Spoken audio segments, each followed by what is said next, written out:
I met Luther, his sister, a girl that I went to church with, who I got to say her name because she always says, you never say my name. Her name is Deanie Spencer. Okay. And she was in high school with Luther, and she used to always tell me, and she and I used to sing in church together, and she used to always say, there's this guy that goes to Taft High School with me named Luther. He's a singer, he's a songwriter, he's got a group. You need to know him. I said, why? She says, just something. There's some way you would click. So she gave him my phone number. He called me. His sister lived across the street from me in the projects, and I went over and joined his first group, the Shades of Jade.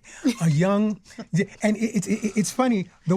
I love how she was like, he's a singer. He was 16. That's right. He's a singer-songwriter. Auditioning people. Robin was like, you guys are like little adults. Yeah. Oh yeah. Like, show us what you can do. He was always assembling people. He was like assembling singers and assembling musicians. And most of us wound up being on 95% of his recordings. I've sung on like 95% of the records, and I was always the vocal contractor. He would call me and say, Fonzi, call the singers. We're doing a new album. But anyway, a young Luther was somebody who had vision. He was somebody that, knew what he liked. There's a portion in the film where he says you got to get the shoes if you're going to be in the group. You know what I'm saying? Those very fancy, $32 shoes?